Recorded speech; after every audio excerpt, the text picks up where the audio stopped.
Hey guys, Jengar here. Welcome to today's premium review in which we are taking a look at the Soviet VTOL premium plane, the Yak-38, sitting at 9.3 battle rating in the Soviet line, and it's a fantastic little plane to fly. Now it is not the best performer all around. It doesn't shine, excel in certain areas, but it's just decent in many areas. It doesn't turn, but it is fast. It has some good guns, it has some good missiles at this battle rating.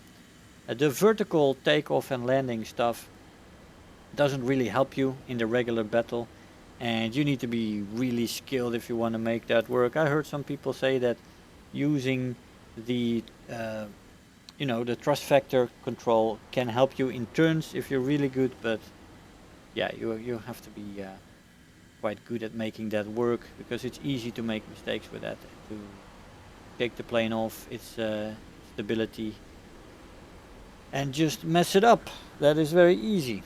Now I have not tested this very much myself. I'm just testing how this thing flies in normal flight mode, and it can do things, man. It can definitely do things. Now, for speed, the plane is actually quite fast at 9.3 at maximum speed at sea level there is no, that's automatic. There is no afterburner on this plane, so she can go up to 1202 kilometers an hour at sea level, 915 at 4500 meters, and 802 at 6500 meters. Those are quite decent speeds, quite good actually at this battle rating. And yeah, so in a straight line she's alright. Now in a dive, the top speed in a dive is 1202 before she redlines and 1335 before she rips apart. Now the maximum speed in a straight line, you may have noticed, is the same as the top speed in a dive. In a redline, this plane in a straight line can rip eventually. You can pass over the red line easily in a straight line, so you do have to be careful there, but that's easily manageable, no problem. And the rip speed compared to the top speed in a dive is quite a ways apart, 130 kilometers difference, so that's a nice window to get out of a dive if you have to. The elevator stays reasonably functional, but I've noticed with this plane that it does do some compression in the elevator as well as in the roll rate. Now the first tick and the only big tick that you notice in the roll rate is around 1000 kilometers an hour, and that is also for me the range where the compression starts to kick in a little bit. From 1000 to 1200 you do have elevator stiffening, and this can create a problem if you are in hilly or mountainous terrain where you might be able to crash into a mountain if you don't pull out fast enough. So you gotta watch your altitude in when it's not flat terrain and you're not sure that you have enough altitude, because this plane does stiffen up a little bit in the lower ends. That's not always a problem in jets, but this one does have the stiffening. That is a little bit of a problem there. The stall speed in the plane is quite nice with 90 kilometers an hour before she really starts to drop out of the sky. So in the vertical she's actually very good, with a great stall speed and also very good energy retention in the vertical, and a climb rate that is very good. So yeah, that is nothing to complain about, that handling. It is a little bit sluggish though when it's slow, so to get out of that stall and to get control back is not fantastic, but it is something she can hold on for a long time in the vertical. The firepower in the plane is good. As a standard, if you want to take the missiles, which are the R60 missiles, which are quite good, they can take quite a few Gs, and that helps you get the targets. So good firepower, but when you choose for them, you can only choose one cannon, a 23 millimeter cannon, and you have one of them. That is the 23 GSH 23L cannon with 160 rounds, and you can then take those two R60 missiles. Now that is your standard setup I think you want to go with, but you also have the option to take gun pods, And in the premium one, you cannot combine either extra gun pods with missiles. You can do that in the regular 3 version, the Yak-38M, which we are gonna look at later on. Then you can take extra cannons with 2 R60 missiles. But in this premium, because of the battle rating, I think they made you have that choice, so they keep it at 9.3. Whether you want to take the R60 missiles or you want to take 4 extra 23mm cannons. So that makes 5 23mm cannons in total, 4 gun ports and the regular one. And that is quite a bit of firepower. That is actually quite good if you, and only if you are good at aiming guns in jet. Now, I don't play jet that regularly, so I always have to get used to that and the aiming, because it takes a lot different lead, a lot longer lead most often. So that setup is not too good for me at this point, as I'm just jumping back into jets for this patch. But if you are very capable at aiming those guns, then 5 23mm cannons are, yeah, that's a shit ton of firepower. I do like those missiles though, and as this is Missile Thunder, I don't think you can miss them. But I don't know, I think some people might like that. For the rest, you have a lot of other ordnance in the game. As I said, the extra cannons, you have bombs, you have rockets, you have the missiles, you have combos between them, except combos between the cannons and the cannon pods and the missiles on this one. No combos there. So firepower good, ammo load average 160 rounds with rapid firing guns. You run out of them very quickly for the guns, and you only have 2 missiles, so that's also not a lot. The acceleration in this plane is good both in a straight line and in a dive. He accelerates nicely, but of course it pales in comparison to the Harriers, for example, which have amazing acceleration right now.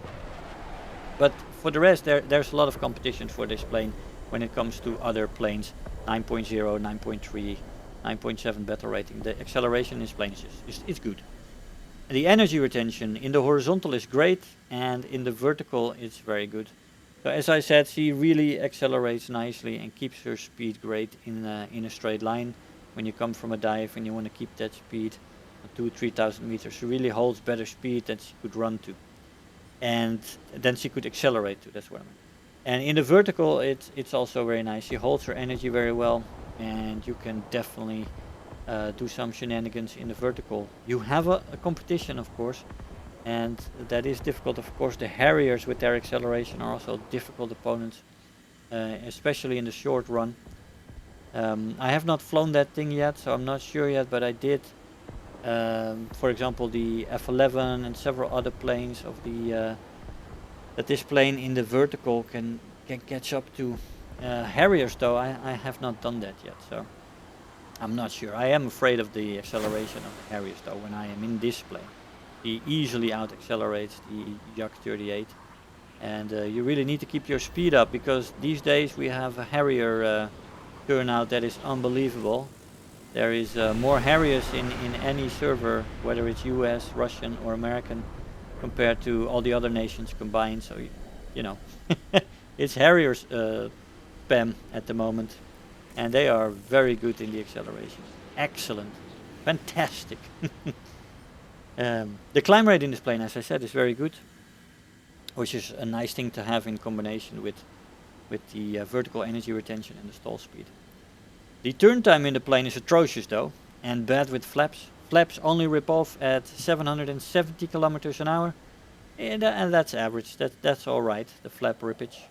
But the turn time is really not good, and this is not a great turn fighter or maneuvering plane.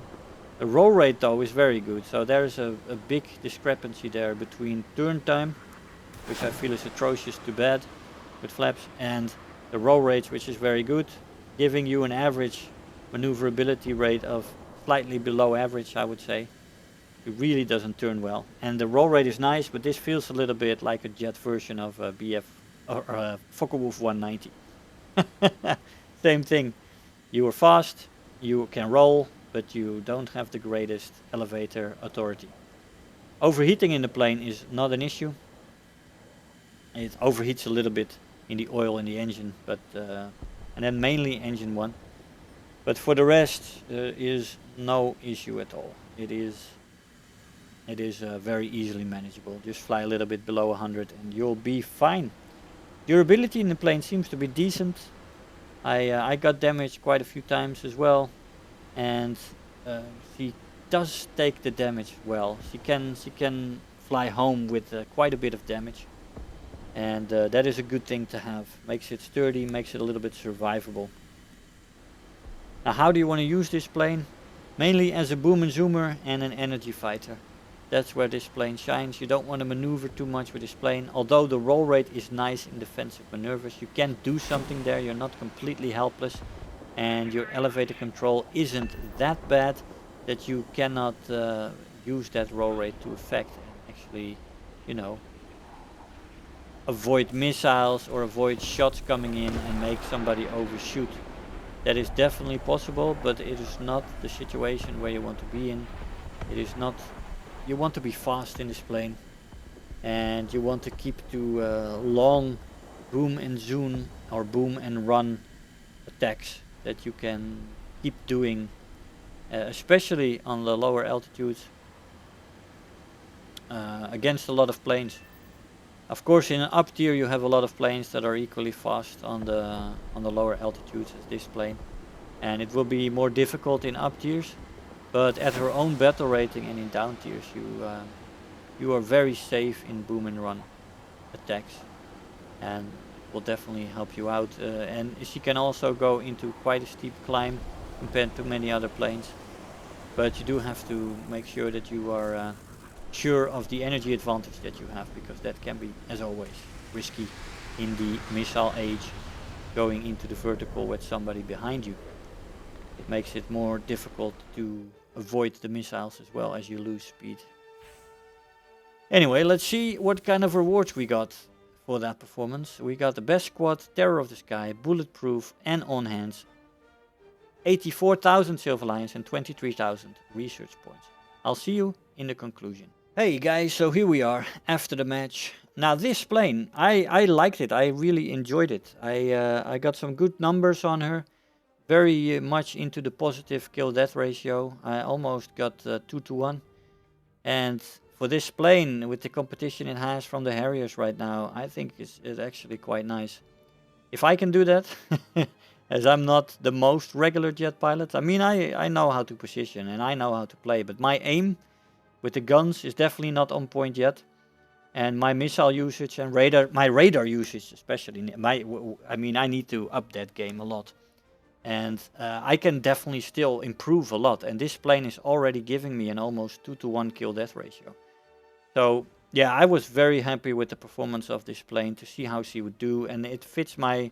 When I jump into jets, I'm always careful in the beginning. So a boom and zoom style, that is what this plane definitely will support. And she's perfect with that. The missiles are very nice. They are a grade above the average on 9.3 battle rating, which gives her a definite advantage there, and often 2 kills. But yeah, maneuverability, defensive flying are difficult but fun because of the roll rate.